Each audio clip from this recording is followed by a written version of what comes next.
We're Curly's Jules and this is Not Enough.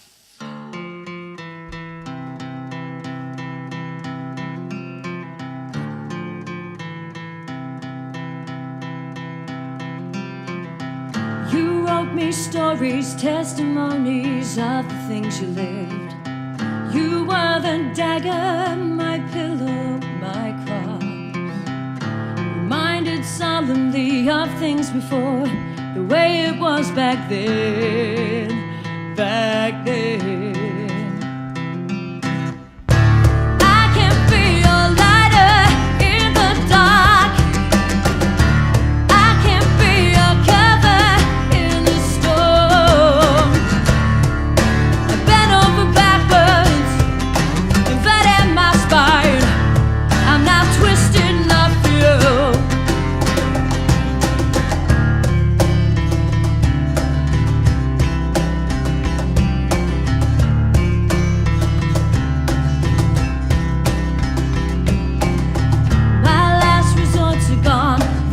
That hell was rusting fast. I felt a shiver, ancient quiver, my loss.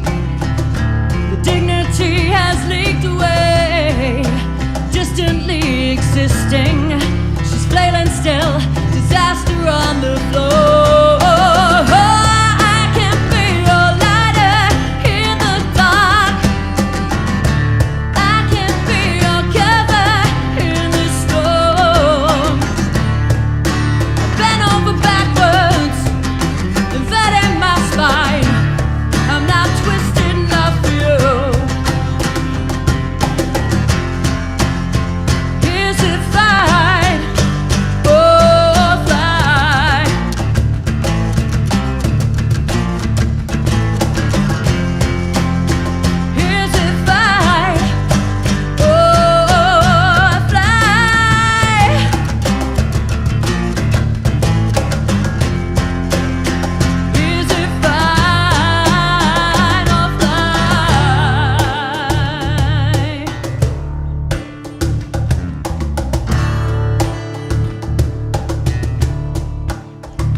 One-man show in this solitary parade, inflated excitement, a big head on display. You're a one-man show, solitary parade, inflated excitement, a large head on display.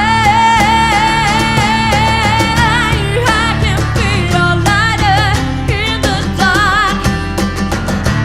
I can be your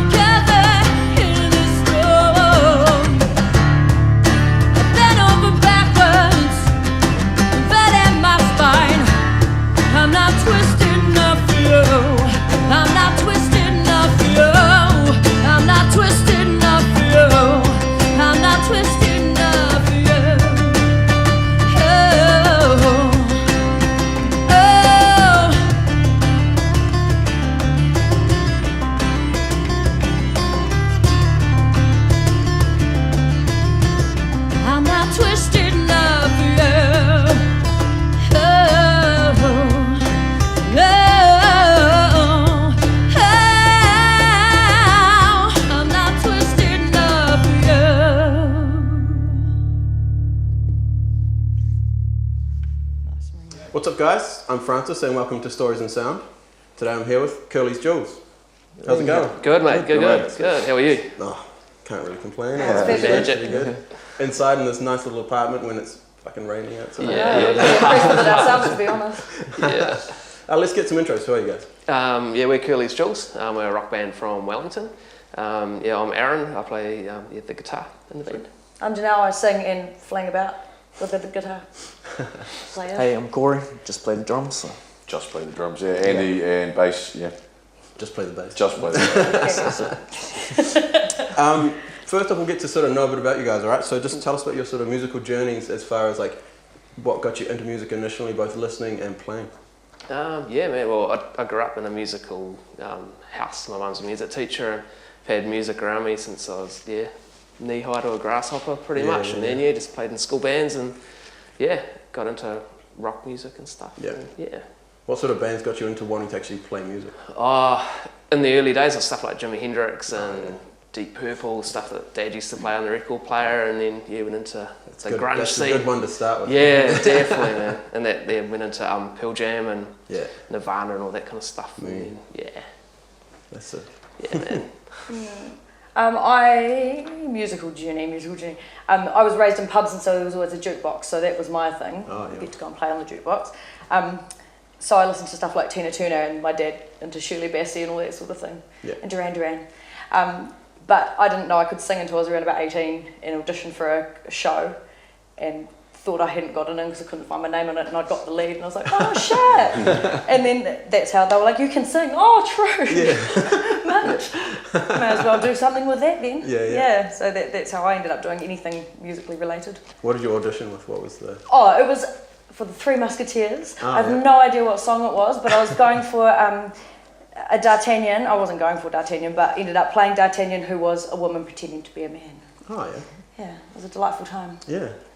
And so it began. Do you still remember the words from the play? No, I remember nothing. I've done too many shows since then. Yeah. Yes. I remember there being something about women's wobbly bits, but that was about it. Oh, nice. Remember some cool stuff. Right? Oh, I don't remember stuff. Yeah. Sweet.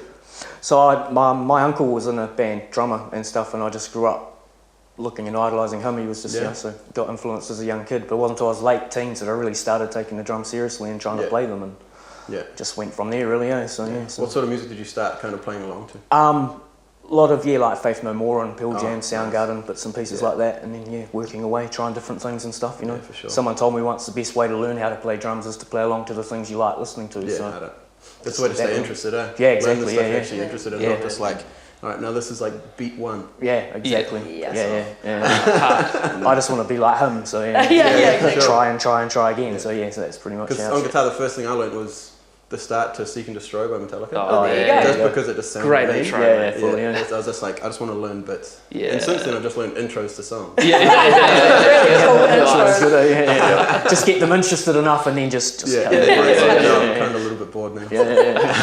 Nicely done. Sweet. Yeah, I'm kind of the same as Aaron, you know, just inheriting the old record player from my olds and stuff like that when they upgraded to CD and stuff, and getting all Dad's Creedence collection and Beatles and Bowie and all that sort of stuff, and just, you know, discovering that sort of shit. And then I was always the dude at parties in the corner just tootling around on the guitar and stuff, and eventually someone just put a bass in my hand and wrote me into being in a band, and been in a couple of bands with this guy here, so and known Aaron for ages, and then had us up one day and said, oh, know this mean singer, you want to come along for a jam? And then that was 5-6 years ago, the rest is history. So Yeah, sweet. On that, how did Curly's Jewels become a thing?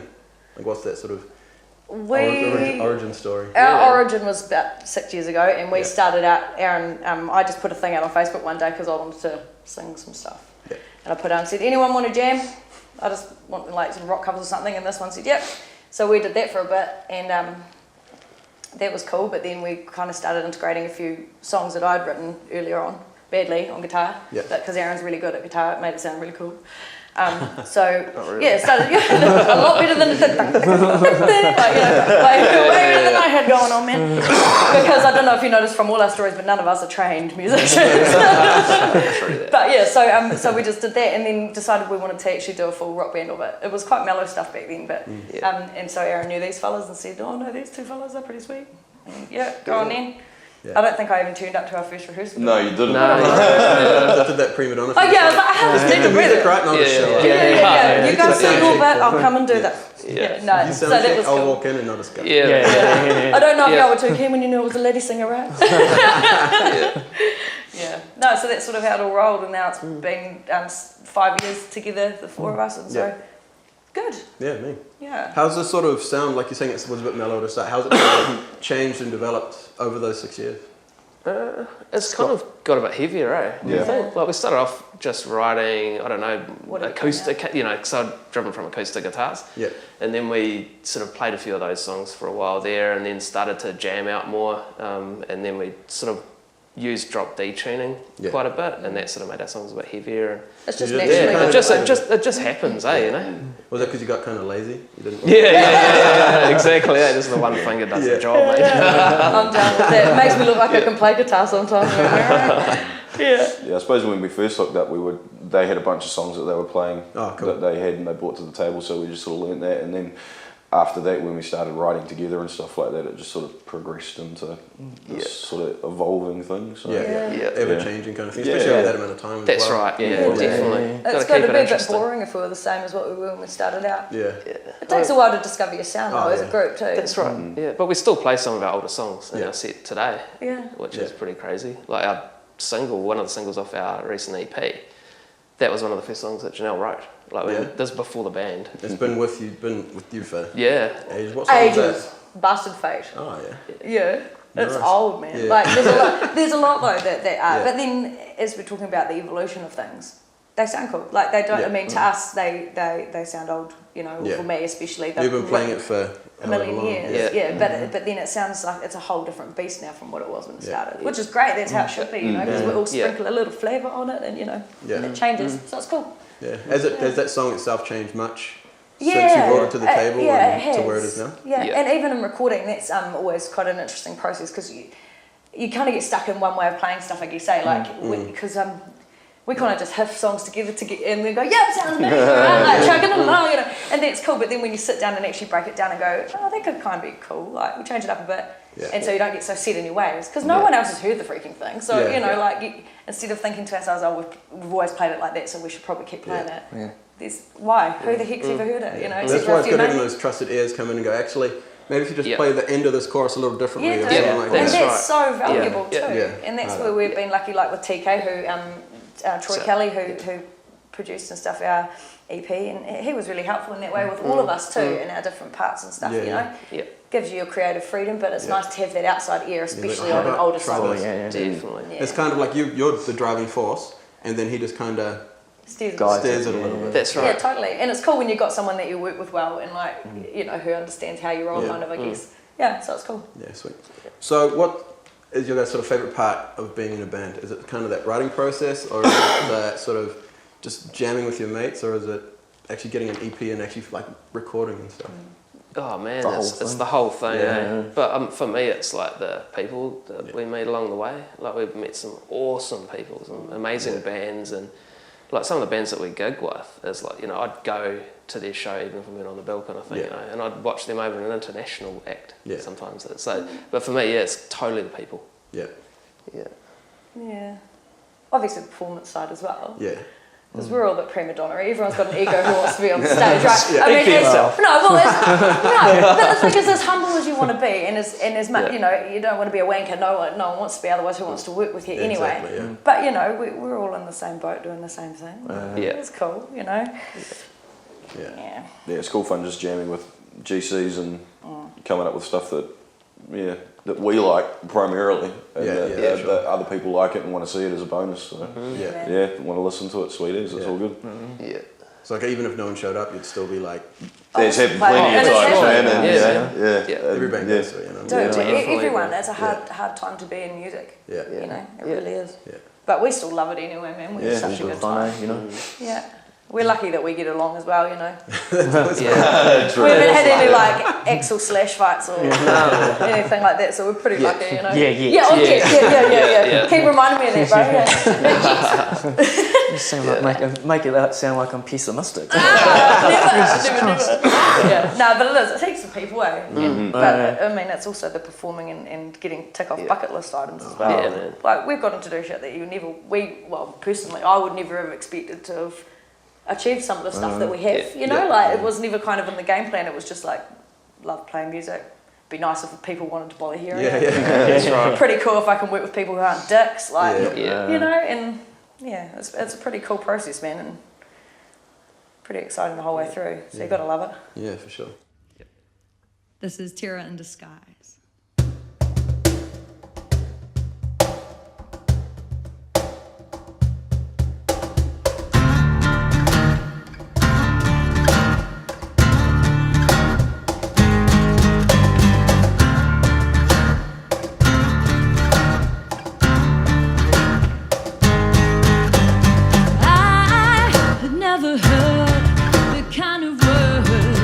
You had pointed straight at me, and I will flood, lip spitting mud, destroyed in seconds once again.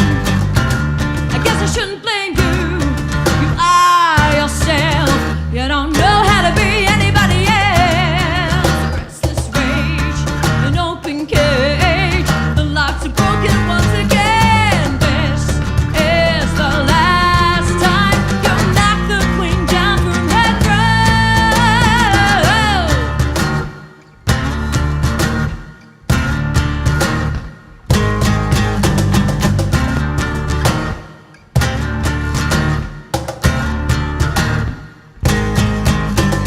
You could never see the way I bleed, the rips and tatters lay within. Now know it's all a show. I'm bowing low before the curtain falls again. Guess what has trained you to blind yourself and the machine just like everybody else. The tables turn, these bridges burn, this war beginning once again. This is the last time you knock the queen down from her throne.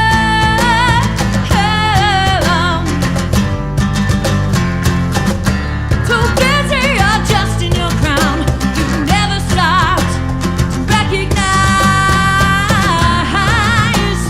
nothing new, terror in disguise.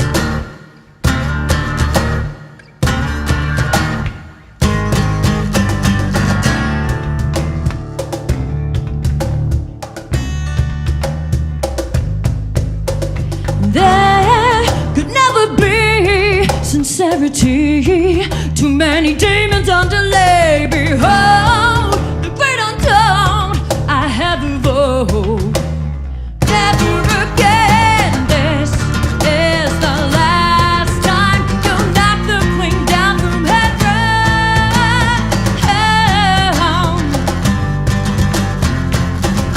Too busy adjusting your crown, you never stopped to recognize nothing.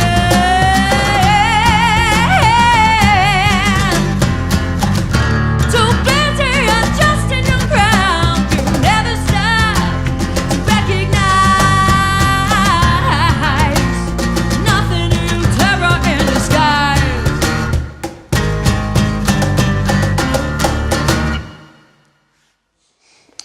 You've probably been asked this sort of thing before, but why Curly's Jewels? Like, what's the story to the name? The name. Yeah. Yeah. Janelle's Janelle. question. There you go. The answer to the question remains the same. There's not really any reason. It would be nice to be able to say there's like this really poignant thing. You should behind make it. something up, man. Should I? I've heard 3 versions about that, so you know. No, well, like, to be honest, all it was is like, as I said before, it started out as just an acoustic kind of covers thing, which was fine, but then, you know, this is 6 years ago, so Facebook, we had to make a Facebook page. Like, that was the thing when it was starting out to do that thing, so we were like, right, we probably should have a name then, so just needed one to quickly chuck on it, and I was like, oh, Curly's Jewels then? I didn't even, God knows where it came from, man, like, and he was like, oh yeah, sweet then, and then it was that, and then we ended up as a full band and kind of just Kept it. Yeah. stopped having to go when people ask you, what's your name? Oh, Curly's Jewels. Yeah. Like, now we're just like Curly's Jewels. It hasn't got any grammar, don't worry about it, it's fine. But it is, you know? Yeah. Forever spelt wrong, but it's fine. Just is what it is now. It's its our own fault. beast. It is, Yeah, man. it's our Someone own fault. Googles that spelling specifically, Yeah. you come up straight away. Got to be a little careful if you're writing in Curly's though. Yeah, it does have connotations Other things around come it. up. Yeah, for sure. Tell us about your sort of musical style. Like, you've gone a bit heavier and things like that. So what made you want to go in that direction? Was it sort of the stuff that you listened to early on, or was it this the stuff you enjoyed playing? I think it's just what we enjoy playing, really. Yeah. I mean, as I say, it would just evolve. So we don't like pick a genre and say, hey, we want to be like this band or this style of music. We go. No, we've never really focused on actually coming up with a particular sound. It's basically we jam it and people bring stuff to the table and it just sort of evolves into what it evolves at. We've never really sort of focused on actually how we want to sound, but the product of just us four in a room writing and jamming and stuff is what we come up with. And it can be heavy, and it can be more ballady type stuff and stuff like that if Janelle wants to belt one out. Yeah, Just keeping it super organic, eh? Yeah, pretty much. Absolutely. Yeah, You don't want to fit too many molds, eh? Yeah, That's right. Aaron, Andy, and I have known each other, 20 odd years, and we've all had similar interest in music growing up, coming through and that. So there's always that background. So when we've got together, it just sort of everyone sort of understood, what was going to happen, just based on what we all grew up with. So made it seamless. Really, it was really cool. So it makes it easier to write as well. It's not sort of no ego-driven stuff. So it's cool. So and on that writing sort of thing, what is that process for you guys? Is it start with a riff, or you just all in a room and just sort of just making noise and see what comes out? Or? Well, it normally starts with, a lot of the time, Janelle and I at home sitting on a couch, and Janelle put some lyrics together and maybe a few chords, and then I'll sort of like frame it up a wee bit, and then we'll take it to the boys, and they'll just like add in all their bits, and it'll change it through a jam. But other songs, like, it'll come from a jam. Like we'll just be at rehearsal and just start smacking out something. Hey, that sounds really cool. We'll keep that bit, and then we'll just sort of work on it. If it doesn't work, that's the end of it. We'll never go back to it, pretty much. We don't get hooked up on stuff. It's not like you put something. It's like, this is my creation. It's going to be amazing. We just kind of go, is that good? Nah, sounds like shit. Oh yeah, nah, never mind. And we'll just hone on. It's not. We're pretty relaxed, and everyone's got their chance to say what they want to say, as far as creative's concerned. But we just sort of started off a lot of the time with something simple. Like real bare bones stuff. It's not. We don't come with a whole. We don't come with a whole song and say, "Hey, play that." But that's not how we roll. No, we just come with some bones and go, "Here's the bones, chuck some flavour on it," and they do. And that creates our sound that we don't know what to call. But for all of us, we've all got multi-genre kind of love of music, which is awesome. But the thing that is kind of across the board for us all is grunge music and 90s rock and that sort of thing that we all have loved, and and so that I think probably comes across a little bit in our playing anyway, as you guys were saying, But all of us sort of we love that kind of stuff, so it's hard not to have that. So we're going to a bit of gear talk now, right? And has that sort of love of that, that 90s rock kind of thing kind of directed some of those purchases? You're like, actually, this is the sound from this album, I wanted to buy that piece or anything like that? Kinda. I play really stripped back on guitar. I don't have many pedals and things. It's just like an overdrive through a Gibson Les Paul into a Marshall, maybe a couple of little phases or something like Stone Gossard, Mike McCready sort of vibe. Just stripped back but I guess that's the sound that I always loved. Bit of a sort of like classic sort of setup. Just easy, and then stuff doesn't break. That's half the problem. It's stuff that is tested over time. Like some of those Marshalls are 20 plus years old. And they're still cranking it. That's right. And these are Phase 90 MXR pedal. And, they're great. They've been around for donkey's years, and they're just one button or one dial. It's like, that's me. I like the sound it makes, and I can just tweak it a little bit. You got it. I'm pretty hopeless with gear, but I inadvertently ended up getting like a Cobain looking Mustang, and I didn't mean to. I just I don't know anything about guitars or amps or anything. I've got a little orange amp because I could probably carry it, and I'm just like, will this do me? Cool. And so Aaron is my sounding board for that stuff. But the Mustang, there was no reason for that except that I wanted a decent guitar, and I'd been staring at it in the window for months, and I was like, if the universe wants me to have it, it's going to put it on sale. So I went into the rock shop to buy strings and cry over my guitar a little bit, went over and went, and then what? Because I didn't mean to vocally get too excited. And then boom, all of a sudden, one owns a Mustang. But I'm glad, and it didn't mean to be like a grungy guitar, but it's just sort of ended up being that way. And I only play chords and stuff, so it works out well. But I'm not a gear nerd, so I just like them because they're pretty colours. I got a pink lead today. I was going to call it a chord that to show it. Got a pink lead today. Pretty excited about it. People still understand what you're talking about. Oh yeah. It takes a bit of deciphering with me at times, but I get there. I've been a drummer and growing up with rock music. It was just drums and lots of cymbals. So it's just don't want to play light. You just got to play loud. So you just keep adding to the set. As you go on and that. So. There's nothing really magical with it, really. Do you have any preference as far as what cymbals you like to use? I was quite big on Zildjians for a while. I've just tried some other cymbals as well now, so just sort of mixing them up, Don't think you have to get into being... Do you run that 30-piece kit or anything? Neil Peart, so that was, that's the aim, but eventually, but I think it's Denny Carey's kit, it's just... Crazy, Incredible. Yeah. How would you even have time to hit all of those? Yeah. Well, No, it's just for show. yeah. So he does play pretty quick as well. So. Oh, yeah. Yeah. Probably does one fill. Yeah, I reckon. So, Yeah, I'm notoriously horribly inefficient and terrible with my gear. But I always have something go wrong. Even today when we were warming up, my basses, my active pickups are playing up. So, but yeah, I first bass I ever played in a band was a Warwick, and I've just kind of stuck with them, And I like to keep it simple as well, so I've just got a Sans amp, plug it into my head, and then away we go. But yeah, I always seem to have something go wrong. Every time. Yeah. Every time. Every time. It's either forgetting something or something's playing up, or flat battery, or... We always keep, like in my gear bag, there's always a spare battery, spare lead, spare jug cord, Well, you guys put but we've pretty much lost all the spares now. And it wasn't for you. It was It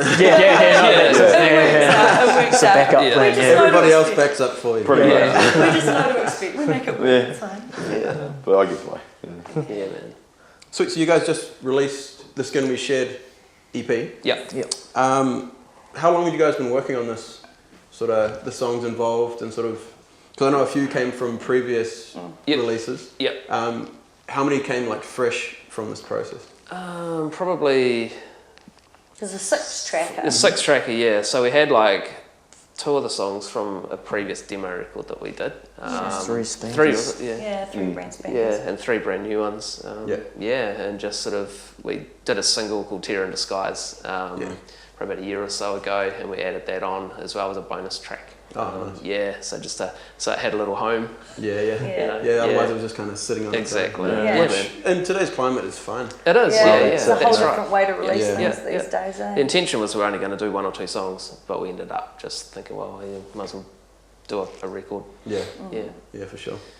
And Did the you- songs came down to songs you go. came down to like in the end, like we had a couple that we were keen on, but it came down to TK as well, Troy Kelly, who he was like, no man, he came and saw us play live and he went, man, you guys got a really hearty set and loads of mean songs, it sounds good together, and it was from his ears outside of it that kind of ended up putting together those particular tracks. Yeah. And which was cool, and they're pretty close to as writ, you know.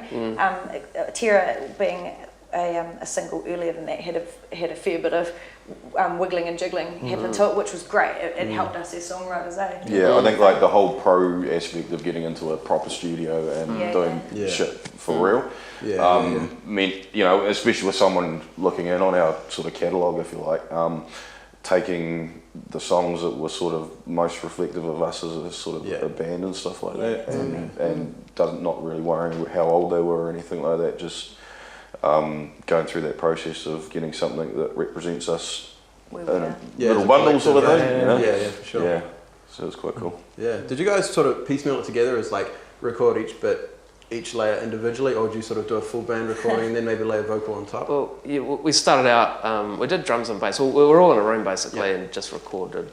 Was it live? Yeah, It was We wanted a live It was sound. live, Live yeah. sound. And we went back and that was over a weekend, so we did all the tracks. Yeah. And then kept the drums and the bass from those takes, and then we went in and just overdubbed some guitars and did vocals separately, and that was it really. It was trying to keep it a live feel, eh? That was the way to deal with it, which we hopefully think we got. Yeah, for sure. I mean, had a couple of vocal sessions and that sort of thing, but it was it's an out of it thing. But the way it's set up, you've got like the room with all the switches, knobs and dials in the middle. You've got the boys, these 3 were all down this end, and I'm in this little room by myself, like having a good time, dancing around, and I'm like, can they even hear me? Who knows? Like, just having the time of my life and like singing my heart out. Then it's like, oh yeah, cool. So none of that matters, Janelle. Don't worry about any of that. I was like, that's my best takes. You know? But yeah, it's a weird thing when we're so used to being in tight knit, you know, and you feed off each other for your energy and everything. And that's kind of the vibe we were trying to get, but like I was just thrashing around in a room by myself and watching these guys do their thing, but it worked. I think it sounds cohesive and it got that like. Yeah, we didn't want to really overproduce it, and we didn't want to click it or anything like that. We just wanted to keep the feel of that sort of performance aspect of it. So that's where we live, is man. that kind of performance aspect. Playing it as like a full band, you sort of, like you're saying, you feed off each other. Yeah. And even in that recording process, if you do everything individually, it can sound kind of sort of flat and dry. fully. Yeah. Whereas That's if you what we like, want to avoid. Yeah. you know, someone's going hard during a take and you just like, I don't know, push like a bend just a little bit further or something like that. It's all those little bits that really bring a track to life. In that Absolutely environment, agree, you man. need that to feed off each other. Eh? Yeah, I mean, it would be horrible to have Corey's on drums in the morning and he's Yeah. there by himself just tracking away and no one Feels else is there and shit. Yeah. And I mean, if that's the sound you're after, That's sweet right, as. And man. people are too, man. Yeah. But that was our thing from the start, eh? Yeah. We wanted something that sounds professional and well produced and well mastered, mixed and everything like that. But we also wanted to sound like us, Yeah, for for one, sure. because there's so much production on so many things that you at least want. We wanted to be able to emulate exactly what we've got on the record pretty much live, or at least the energy of it. I mean, you can't do everything. There's always going to be a little bit of reverb on this and that. It's impossible. But as close as we can to being, we're true to ourselves, we're true to our tracks, you know, and that's cool. We feel happy that that's what we've got and what we're putting across is something legit to what we are. It definitely seems like that sort of the rock way of doing things. You know, like doing that live tracking, recording, getting that feel. Because that's what Villainy do as well. They just do it, or they just, like you're saying, throw some layers on top and record vocals separately because people just want dry as hell vocals so they can play with it as much as they can. Yeah, so you've got that energy still. And you're getting a consistent sound as well. Like, you know, the settings on the amp on that day will sound mean as, but if you came in the next day and plugged it in, it can sound different. You know? Or even like, just even sort of, if you get into like tubes warming up in a different way, change the tone as well. Totally. Or if you play a song, I don't know, first off, and then the next time you play it later on after the amp's been on all day, it changes its sound. Exactly, man. Yeah. The song's called Whiskey.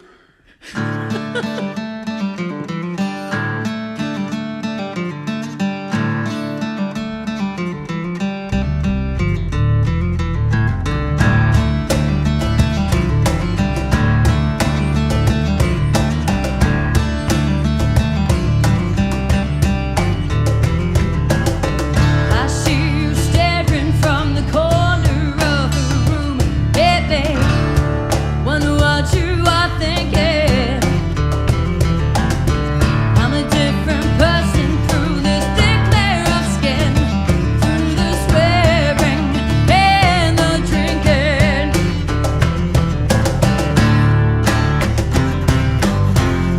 One more shot of whiskey before you go.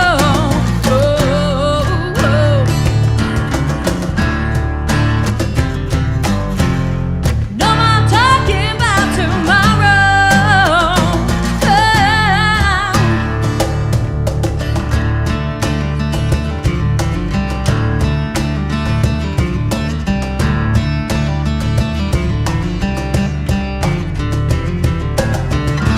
May the sun shine down upon you. May all shadows fall behind. May you whistle in the daytime while the others scream at night.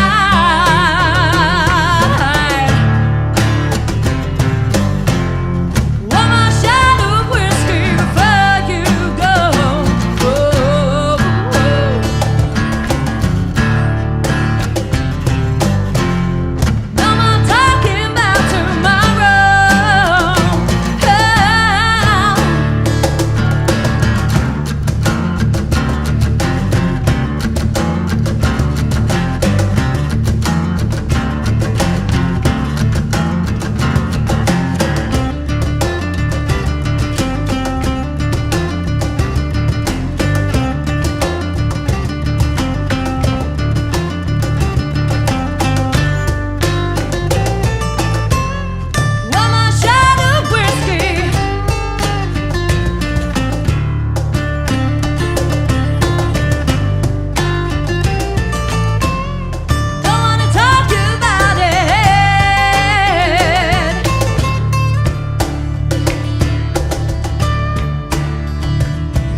Sorry, also fucked up chords in that, but not worried. So what was the reception like from after you released the EP? Like public reception, sort of from your peers and stuff as well? Yeah, it was good, man. People loved it. Yeah? I sold a few of them, which was great. We were lucky enough to get on the official NZ Top 40 for that as well, which we were real stoked about. And we weren't sort of aiming for anything like that, but people seemed to just enjoy it and just picked up. Yeah, that's right, man. Yeah, but I think people like it. Yeah. I hope. We weren't expecting any of that kind of thing either. That's the cool thing. Like the first thing that anything to do with charts or anything like that, when Bastard Fate got released, that hit #1 on the iTunes rock charts on the day it got released, and we were like, "Are you freaking kidding me? Like what?"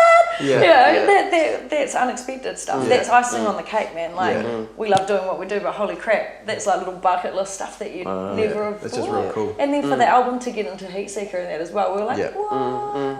Awesome!" Especially this day and age. It's like, if we were in the 80s with the RTR countdown, that'd be a big deal, man. Like, Robbie Rackety and stuff. But it's just a different time. So that's still, I thought it was pretty exciting for us anyway. And that showed good response as far as we were concerned. So we're pretty happy. Because when we started, there was, we never had this goal of we're going to take the wheelbus or whatever. Just jump on board and just go for it, have some fun, see what happens. And this is just it just keeps going up and up, Which is awesome. From where we It's good seeing said that 6 sort of years ago. steady kind of progression. Which is really cool to see. But it's been a lot more organic, a lot more seamless. It's just easier. So it's really cool. It's good sort of because being you got able no to- expectations. You know what I mean? Exactly. That's right. And that's not aiming low to avoid disappointment. It's just how it is. I always have something go wrong. It's good being able to look back at sort of that 6 years and then seeing those steps. Totally. Yeah, Seeing man. that- Oh, that sort of absolutely. progress and everything as well. Yeah. See some funny old footage on YouTube of us Oh, from like so 2012. bad. You should look it Yeah, I up. saw It's the hilarious. Don't Wellington look one? at Yeah, it. the lovely stuff. Yeah. I've seen We're a lot different to that. I still flang around too much. Nothing worse than seeing yourself on film. No offense. But there's nothing worse. It's something that's there for forever. It is. And now with YouTube, people can be taking all kind of footage from any angle, and you're like, oh my gosh, that's there forever. Mean. Yes. It's even good too because quite often someone will record practices or something, and so we've got material that we started with 6 years ago that slowly morphed, and if you listen to it then to what it sounds like today, is just completely different, and that's just for sure. that's how it's happened, so it's been quite good. It's good to have those references, those past references as well. You're like, well, actually, that kind of sounds better than what it does now. How did it change so exactly. much without realising? Yeah. Just completely different songs, sort of thing. Yeah, man. So for, was it Terror in Disguise, you guys did crowdfunding? Yeah. What made you guys sort of want to jump into that? Because that's sort of like, it's a bit of a risk in ways because you don't know if people are actually going to jump on board or not. That's right. Totally right. I've seen a few which have really just, they've been like pushing it really hard and it just, nobody's cottoned on. But how'd it go for you guys?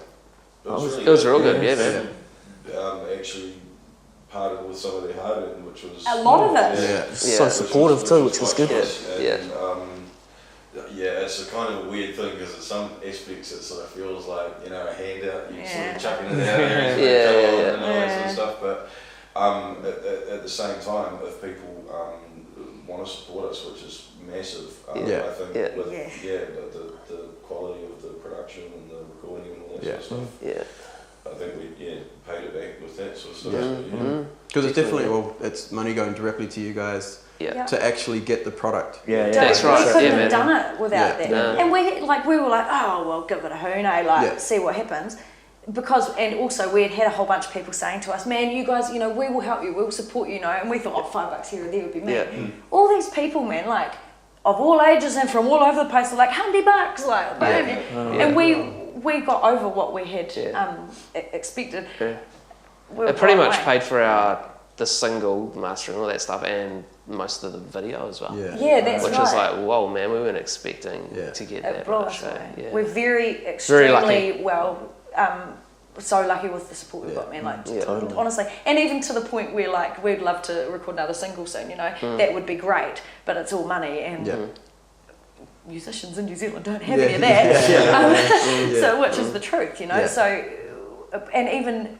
I mean, we're not going to ask for another crowdfunding thing, but we've had people coming at us and going, do another crowdfunder, man, we'll throw money at you. And it's like, You did last time. You bought our t-shirts. You bought our album. You've these really amazing, done so much. dude, and they turn up to our gigs and they Yeah. promote. You know, they share us, and it's just like, man, it's mind blowing. Yeah. We're very lucky, man. Like super lucky, and know heaps of good musos in New Zealand. We're happy to help out too, for sure. and we help each other. You know. Yeah. That's the thing. It's get that because especially in New Zealand, it's definitely Yeah. the community vibe.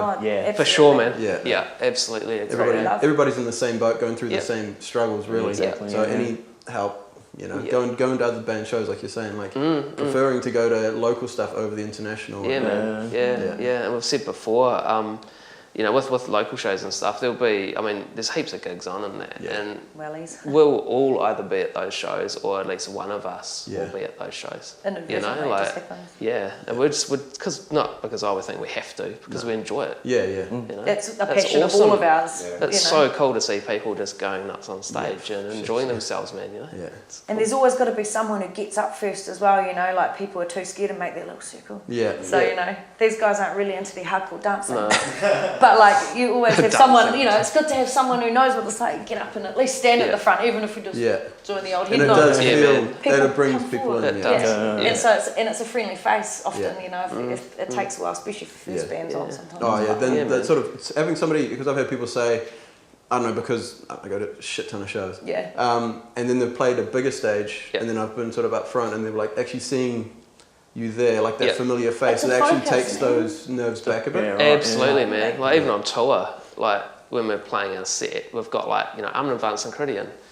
They're all up front, man, and they're trying to put us off playing. And it's just like, oh, fuck it. It's like hilarious. But Like, that's but it's awesome. That's It's the great. cool thing, you know, Yeah. and we'll do the same for them because that's Yeah. what we do. That's Yeah. that's how it should be as far as we're concerned. Yeah. Anyway, you know, we're here to support each other. As you said, we're all in the same waka, man. What, you Yeah. know, we're all trying to do the same There's thing. bands out there, man. We're all on yes. the back doorstep, but Yeah, man. Friday, Saturday night for $10. $5, man. Oh, You just don't realise what's out there, man. Show up, there's like 5 bands playing for $10. I know, Yeah. I know. quality. It's a eh? mean deal. Yeah. Or 4 bands as tonight. Yeah, right. dude, yeah, it's- yeah. And tonight's your first Auckland show ever. It is, man. After 6 years. Finally, again. Yeah. It's all the money, man. So have you got that 2-hour set lined up just to make up? Yeah, I reckon. Yeah, It's we'll gonna be a finish at hustle about beast. 3 in the morning. Yeah, no, we're really looking forward to it, man. It's been a long time coming. Yeah. And so what's the tour been like so far? Because obviously this isn't going to come out before tonight's show. No, But, so yeah, what's yeah. the tour been like before this? It's been good. It's been fun, man. Yeah. It's Yeah, been wonderful. wicked as. Yeah, we started off in Wellington, which is Yeah. our sort of home little base, and you know, we had a great turnout there. And Yeah. it was awesome times, man. And then Napier was real fun as, you know. Yeah. Then, which is, got a few stories about that place. About I'm sure a lot of people do, actually. jamming on a rooftop Jamming on a at rooftop. 3 in the morning with I'm an advanced Criterion, like with acoustic guitars and Just making a having hell of a fun. racket. It was Yeah. awesome. Time. Yeah. That's the thing that's Yeah. awesome, though, you know. Yeah. It's people, Yeah. like-minded people enjoying a good time. That's what man. it is. Yeah. No, it's been a mini tour, though. Yeah. Yeah. And we're also going, on our way back from Auckland, we're going to Whakatane. Yeah. To Bayrock Yeah. FM. Those guys have been really supportive of us, Yeah. and they spin 2 of our tracks, Terror in Disguise and Bastard Fate. They track nice. listed it, which has been like massive blessing. Like that's awesome. We were so stoked. But and they're just awesome people, and we've done interviews and stuff with them. So we're going in to do some just acoustic stuff and a bit of interviewing that with them Yeah. because we haven't been able to do a gig those ways yet. But Yeah. we will. Yeah. We're working on a few other cities around to get to. So. Yeah, that's good to start off at Yeah, least, yeah, you know, sure. go and do a bit of acoustic jams. With Yeah, man. but, yeah, so good. And that's the thing, we're supported not only by, you know, the people who love to go and see music or listen to music, it's the people who play it and the people who spin it on radio stations and The industry side. the industry Yeah. people, you know, it's support Yeah. from there as well, which Yeah. is just priceless, you know. We're very lucky. Yeah. Yeah. Because it definitely seems like there's more of like kind of, I don't know if you'd say grassroots, but sort of, you've got that corporate layer, Yeah. but it seems Yeah. like that sort of in between Yeah. is growing as well. Like people just getting out, kind of like what I'm doing Yeah. here. Yeah, right. Just getting out and doing something that a lot of the more commercial side just don't do. And we Correct, appreciate it, man. man. It is Absolutely. massively appreciated. And the more of it, the better, because the more of it we get out Yeah. there, hopefully the more people will be interested. Yeah. You know, it's a hard road Yeah. these days. It's a difficult one. Because like the few that I know so far is like In the Fridge in Hamilton. Yep. And then you've got that sort of Inside the Music, which you guys did Yep. today for Yep. music.net. Yep. And what was the other one? Can't think of it at the moment. Yeah, it's good But though that there's- independent things are kind of doing the thing. Oh, Bang On podcast. Right. That's the Cool. other one as well. Yeah. So there's heaps of just music related things popping up, which I'm just stoked on. Yeah, man. Yeah, Absolutely. Yeah. The more the better. Hard up. So tell me about the Wellington scene. What's it like down there, sort of as far as, you know, the live scene, shows and stuff, and what are some bands that you think people should check out?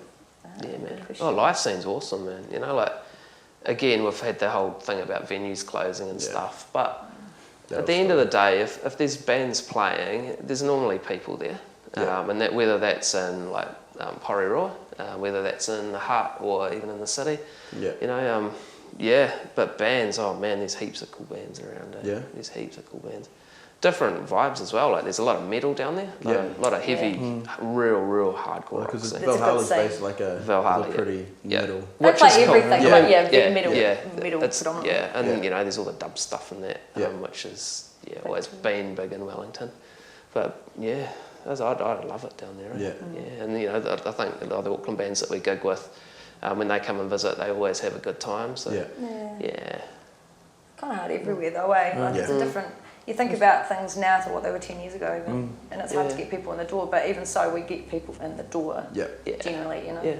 But Valhalla's a real good place. It's the right size. Yeah. We kind of got only massive venues around. Like we don't have Bodega anymore, but San Fran's there. It's quite huge, you know, quite huge. So it's a big ask to fill that up, and it's costly to bands as well to play there, you know.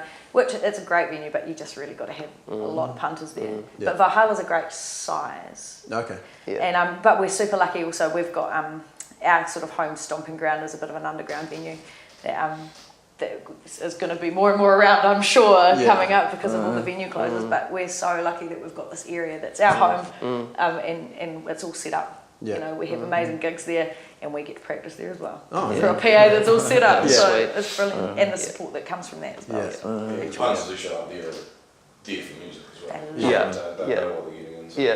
They're there to see and expose themselves to new bands and stuff.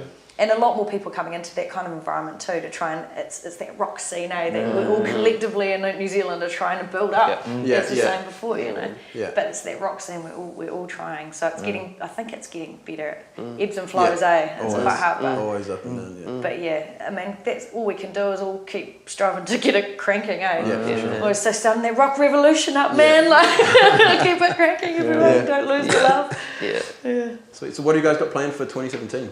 After the show and after Bay Rock tomorrow, so you know what's next on the list? Yeah, we've got a couple of shows booked. I think the details will be coming out soon about that, which will be pretty sweet. But we're keen to, as I say, do another recording. Yep. Probably a single this time. We've sort of got the main, EP and stuff done. But I think, I don't think we'll dive into like doing an album or anything like that. We'll just drop a few more singles and It's point quite a lot anymore, of is pressure it? going through that whole recording it and then releasing the EP. So Yeah. I think focus on coming up with some new stuff and Yeah. see how that goes, and then if we want to chuck any commit any of that to record, then Yeah. Exactly. drop some comment to do that. Yeah. Yeah, man. That's our first show. Was only a month or so ago. For the year. Yeah. So we hadn't played like since December last year, and I was like, man, we were just Just itching. And because we couldn't release any of the music that we'd had sitting there recorded for ages. It'd been a year in the process, so we were like, But our first gig of the year ended up being with Hala, so that was pretty sweet. That's a pretty sweet way to kick off the year. Yeah. So now it's Just hits the ground running with it. So now it's all about to the the chores, so it's good. They were awesome, man. They were such a good band live. Well, they've been around long enough. Yeah. Well, So get another you bucket can list. definitely pick up a few things off their like vibe and Oh, how they hard, carry man. themselves. Yeah, Very, totally. very cool. Yeah. And the way they kind of, compose themselves a bit like just on sort of like on both on stage and off. Yeah. They're good dudes. They're just real all good dudes, people, man. you know. They've lived the band life, you know. Because it was for 13, which is 13, How old is it? 5 years, I think, wasn't it? 25 years. 25 years. Yeah. So they played the whole record front to back. front to back. And then like, played their hits after that. Yeah, and it was just epic. And it was out in Lower Hutt too, place called Station Village. Yeah. And it was a That's cool... their hometown as well. Yeah. Oh, So wasn't it their first Hut show or something? Yeah, I think something so. like that. And it was Ridiculous. it was a Thursday night and it packed out massively. It was like so good fun, eh? But they were epic. Yeah. Good Sweet. times. Thanks for Cool. coming on. Oh, cheers. Thanks heaps, mate. Appreciate that, We'll dude. do the Thanks, rounds. love. Cheers, thanks. Cheers. And thanks heaps for watching. Let's hear a few tracks, eh? Sounds good, man. Sweet. Awesome.